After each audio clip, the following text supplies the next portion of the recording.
বৃষ্টিতে যমজ বাচ্চা নিয়ে ভিক্ষে করছিল ছেলেটি। এক কোটিপতি মহিলা যখন দেখলেন, তখন যে সত্য জানতে পারলেন তা তার জীবন ওলটপালট করে দিয়েছিল। সেই সত্যই তাকে দিয়েছিল জীবনের সেরা উপহার। চলুন শুরু করি অসম্ভব সুন্দর হৃদয়স্পর্শী একটি কাহিনী। কলকাতার অভিজাত বালিগঞ্জ এলাকার সবচেয়ে শান্ত গলিতে দাঁড়িয়ে থাকা সাদা রঙের অট্টালিকাটার নাম ছিল শান্তিনীড়।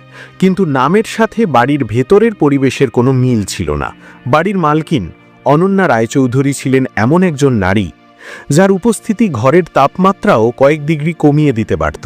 লম্বা, ফর্সা, তীক্ষ্ণ নাসিকা আর এমন একজোড়া চোখ যেখানে হাসির লেশমাত্র ছিল না। ডিজাইনার শাড়ি আর দামি হীরের গয়না ছাড়া তাকে কেউ দেখেনি। বাড়ির চারদিকে উঁচু পাঁচিল, কাঁটাতারের বেড়া আর লোহার কালো গেটটা অপরিচিতদের জন্য কোনো দিন খুলত না। লোকে বলতো অনন্যার হৃদয় বলে কিছু নেই। তার কোনো বন্ধু ছিল না, আত্মীয়দের সাথেও ছিল শীতল সম্পর্ক।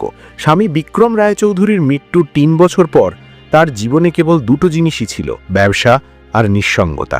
তাদের কোনো সন্তান ছিল না। কাজ, বিদেশ ভ্রমণ আর তারপর নিস্তব্ধ এক প্রাসাদে ফিরে আসা, এটাই ছিল অনন্যার জীবন। কিন্তু সেই জীবনটা বদলে যাওয়ার অপেক্ষায় ছিল। এক বর্ষার বিকেলে সব হিসেব ওলটপালট হয়ে গেল। সেদিন ছিল বৃহস্পতিবার। সকাল থেকেই আকাশটা গোমড়া মুখে ছিল। দুপুর গড়াতেই ঘন কালো মেঘে ছেয়ে গেল চারপাশ। ঝিরিঝিরি বৃষ্টি দিয়ে শুরু হয়ে কিছুক্ষণের মধ্যেই তা মুষলধারে বর্ষণে পরিণত হলো। গাড়ির কাচের উপর বৃষ্টির ফোঁটাগুলো যেন হাজার হাজার নুড়ি পাথরের মতো আছড়ে পড়ছিল।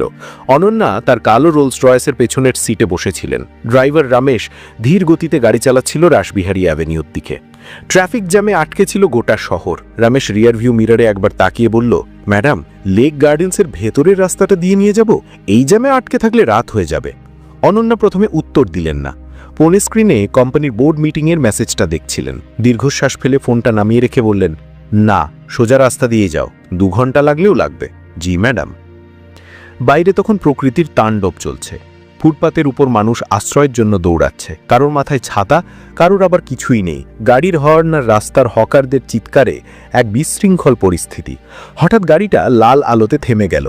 গাড়ির ওয়াইপার দুটো ছন্দে ছন্দে কাঁচ পরিষ্কার করছিল। হঠাৎ অনন্যা সামান্য ঝুঁকে তীক্ষ্ণ চোখে জানালার বাইরে তাকালেন। ওটা কি? রমেশও তাকালো। কোথায় ম্যাডাম? ওই ল্যাম্পপোস্টের নিচে। ছেলেটা? বছর 12-13-র একটা শীর্ণকান ছেলে খালি পায়ে দাঁড়িয়ে কাঁপছে। তার 2 কোলে দুটো ছোট্ট শিশু, সম্ভবত যমজ। বাচ্চা দুটোকে ছেঁড়া প্লাস্টিক দিয়ে কোনো মতে ঢাকার চেষ্টা করা হয়েছে। তাদের জামাকাপড় ভিলে সব সব করছে। গাড়ির কাঁচের ভিতর দিয়েও তাদের ক্ষীণ কান্নার শব্দ শোনা যাচ্ছিল। ছেলেটা রাস্তার মাঝখানে ডিভাইডারে অসহায়ভাবে মাথা নিচু করে দাঁড়িয়েছিল, আর বৃষ্টি তাদের 3 জনকেই ভিজিয়ে দিচ্ছিল।